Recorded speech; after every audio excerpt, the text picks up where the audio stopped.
Kids and cadets, welcome back to Tommy Time. Appreciate you coming out. Busy here at Tommy Time. Got quite a few projects going on. As far as getting new units from scrappers, it had been a slow 2 weeks until yesterday afternoon. Scrapper that delivers called me. Said he had 2 push mowers for me, and if I was going to be around, he could drop them off. So I said, sure thing. So usually he shows up within 20 to 30 minutes. He came about 2 to 3 hours later, and he said, after I talked to you, I got a few calls. People wanted stuff picked up right away. And I was on the way here, and a guy flagged me down at a stoplight. He saw one of the mowers, and he ended up buying it from me on the side of the road. So I said, oh, that's cool. Good for you for selling it. So he had the remaining unit here, which is a 2013 Crafty, the gold edition 675.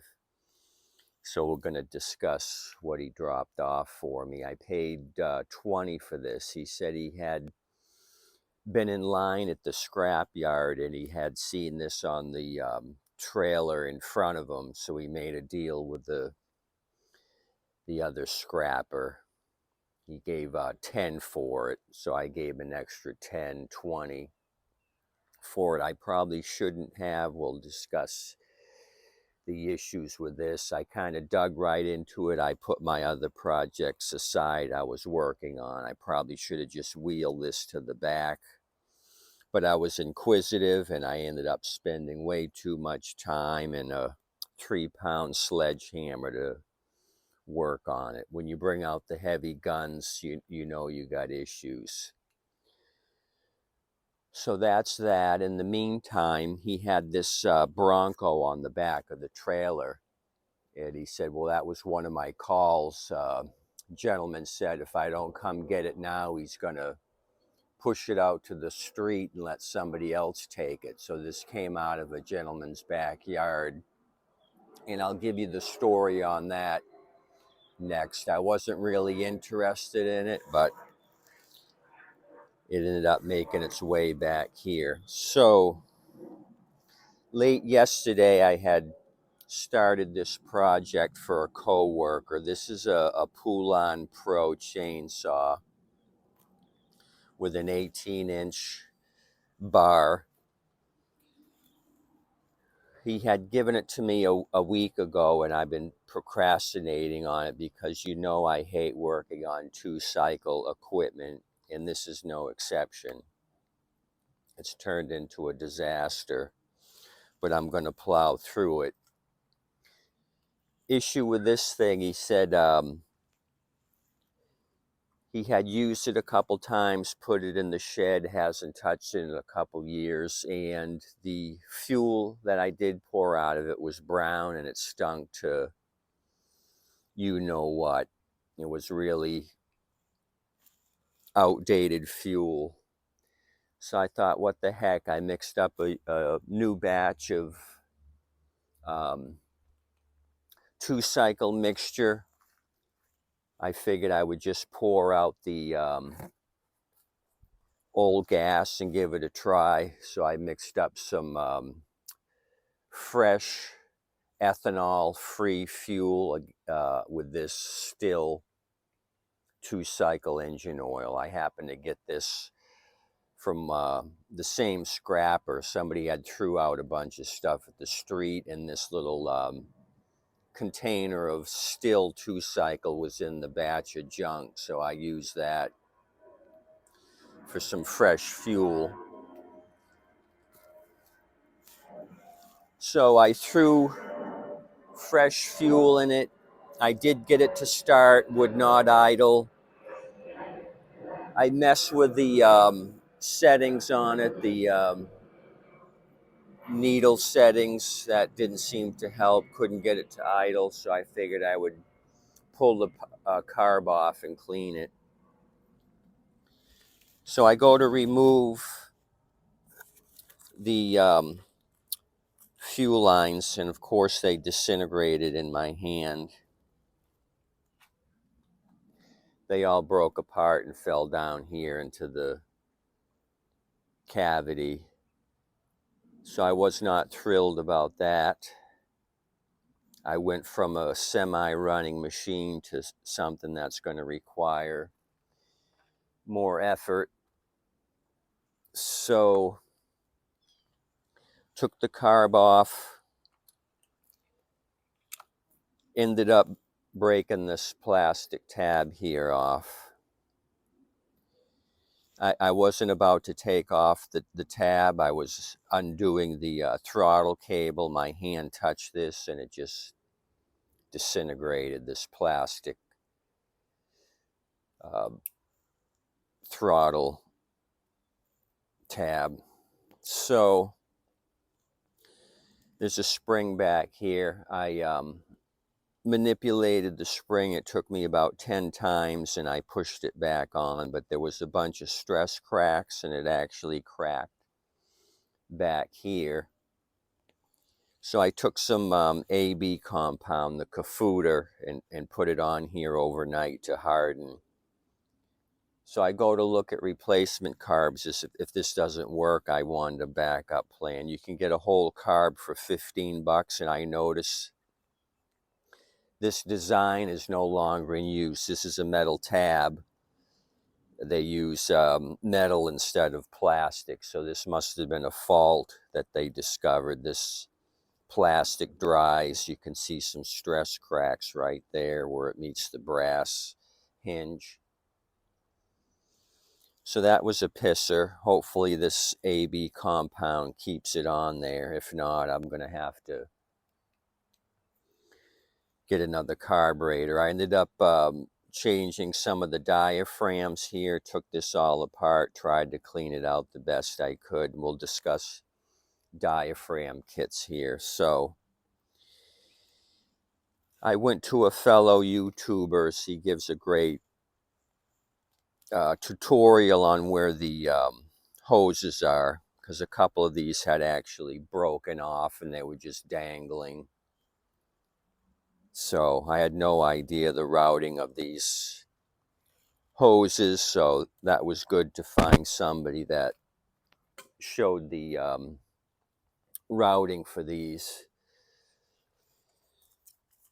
So when I first started messing with these small engines, I thought I'd be the 2-cycle guru of Sarasota County in Southwest Florida. I ended up buying some supplies back then, so I still have some of this fuel line. These are 3 meters each. There's a 4-pack of different sizes. I've showed you this before.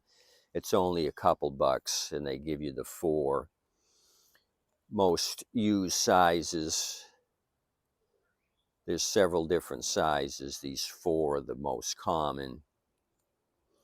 So you can do a few jobs with 3 meters of this stuff. So I still have some remaining hose to do the job.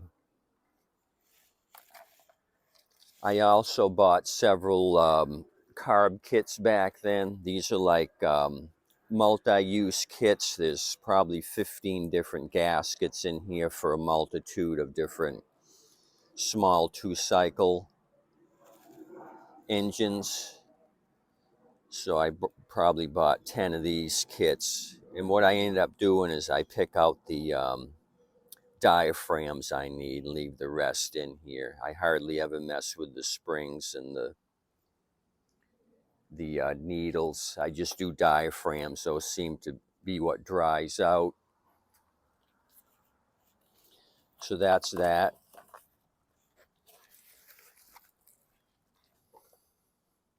So a couple other kits. Zama is a popular 2-cycle carb. You can get standard Zama kits. So I got a couple of kits here. This is from China direct.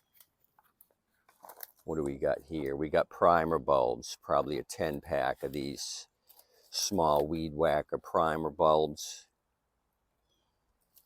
So when you're doing the routing, you got to make sure you got a long nipple and a short nipple, and that's critical when you're setting up your fuel lines. You can't mix match depending on the routing. You got to pay attention to the long nipple and the short nipple. There's a difference. And what do we have here in the last curtain? We got a 10-pack of filters. You want to change your filter because this filter material is very fine. You don't want small particles in the carb. These 2-cycle carbs are very finicky. So we got some of them. So if I have to buy the kit for this Poulan Pro, the carb kit, you can buy the carb just as it is, or you can get a kit for a couple bucks more, which will give you the air filter, all the fuel lines, the pickup filter for the tank, probably even another spark plug. So you spend $3 more and you get the whole kit. I think these start out at like 12 to 14 bare and maybe 16 to 18 for the whole tune-up kit. So that's that. So let's move you over. We had a rain shower last night, kind of a downpour. I had to pick up my stuff real quick. So hopefully the grass is going to start growing here. So I had to hastily retreat from my projects. So I've done videos on this Poulan AB compound before. This is a paste. You use a piece of cardboard, you put the amount of material you need, and then next to it the second material. You mix it up and then you put it on. It's like a JB Weld type. So I got my morning visitor. What's shaking over there? How was your night? Catch any mice? How about rats? No freeloading. You've got to do your due diligence.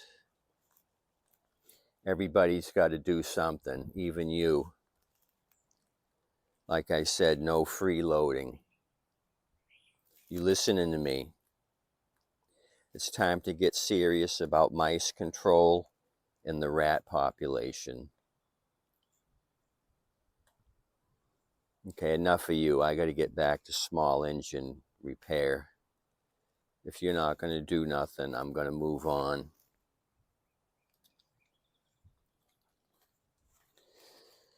So this AB compound has salvaged a couple of projects. It's good stuff. So, I'll wait. I've got to consult with her first. Hold on. Okay, life can go on. Let's get busy. I started purchasing from a new company. I know I had mentioned I buy from AliExpress. I had seen this company, Temu. I think they're more popular than AliExpress. AliExpress is a subsidiary of Alibaba. I think people are more familiar with this joint, so I've been buying some stuff from them. Ironically, a new set of junk came in that I had ordered. Another AB compound from this company, eel hoe. You never want to be an eel hoe. Some more AB compound. So I'll try this out. This stuff is a shoe goo. You can tell by the shoe there, and some, looks like silicone wrapped around the shoe. They actually put English translation. The other stuff I've been buying was just in Chinese. They're putting a sticker here with the instructions. Avoid contact with skin, children and pregnant women. So don't cover children and pregnant women with this shoe glue. That's a no-no. So that's that. This case 704B is a black RTV cement. I've already used that on a project. And I got some more AB compound from Kafuta, the Kafuta brand, because I don't trust Elho.